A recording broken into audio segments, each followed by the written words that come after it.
لماذا كل آشوري مسيحي؟ هل يوجد آشوري مسلم؟ هل يوجد آشوري بوذي أو غير ذلك؟ أم اقتصرت الآشورية على المسيحية؟ أخي الكريم، الآشوريين متعددي الديانات والطوائف والمعتقدات والقوميات. نعم، والقوميات. إذن لماذا كل آشوري مسيحي؟ هذا ليس صحيحا. ليس كل آشوري مسيحي، وليس كل مسيحي آشوري.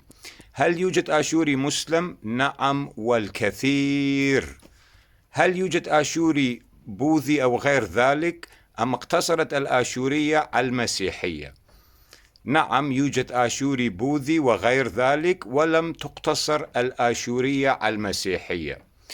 وأزيد لك من الشعر بيت: الأغلبية الساحقة من الآشوريين اليوم هم مسلمين. The overwhelming majority of Assyrians today are Muslims. حبي لكم.